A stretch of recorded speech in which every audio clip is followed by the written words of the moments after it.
Laitane horne simi thakplay wati faima bai kata khalte haura teimane tei veram tor sawai faima bai faine shaltam romoi malkhon kotor sonane bagai restriction reka salthang hangkorne DM Dr. Vishal Kumar Asolo koksanane thangai salthang hangkorne DM Dr. Vishal Kumar Saka wati faibai tei lomane bagai property school bus kangni kata khal teiwo tongmani jai jorne hakuwagai thangmani bagai malkhon kotor rok thanglai so khlainane bagai rojaka restriction abo haikena Howrah तेमा शाका वो तोंगमानी साइजों ने बागुई बोरिसा का साक्थरमो।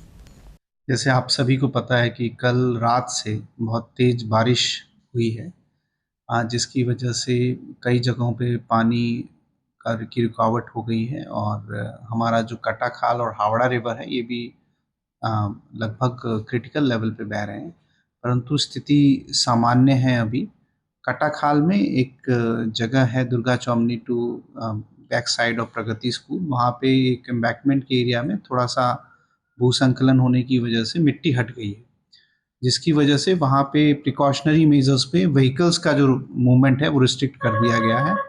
और साथ ही साथ जो area में जो भी डैमेज हुआ है उसके लिए वाटर रिसोर्स और इरिगेशन डिपार्टमेंट वहाँ पे काम कर रहा है। स्थिति सामान्य है, किसी भी तरह की कोई परेशानी या समस्या की कोई गुंजाइश नहीं है। हम लोग पूरे एम्बैंकमेंट पे, चाहे वो कटा खाल पे हो चाहे वो हावड़ा पे हो, हमारे इंजीनियर रेगुलर इंस्पेक्शन कर रहे हैं और अगर कोई भी रैट फॉल या कोई भी डैमेज आता है तो उसको तुरंत उसकी भरपाई की जा रही है। और मेरा यही रिक्वेस्ट है खासकर जो बड़े वाहन चलाते हैं उन लोगों से कि आने वाले 3-4 महीनों में किसी भी तरह के बड़े और भारी वाहन आप कृपया करके कटा खाल और हावड़ा एम्बैंकमेंट में मत चलाएं। इसकी वजह से एम्बैंकमेंट को नुकसान हो सकता है।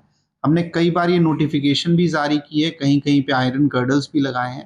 मेरा आपके माध्यम से यही निवेदन है सभी वाहन चालकों को कि वो बड़े और भारी वाहन दोनों हावड़ा और कटा खाल एम्बैंकमेंट पे ना इस्तेमाल करें, हमेशा अल्टरनेट रूट का इस्तेमाल करें। राजा खोरा आगोले नेसिमे नारायण कोकथुम चिनी खोरा।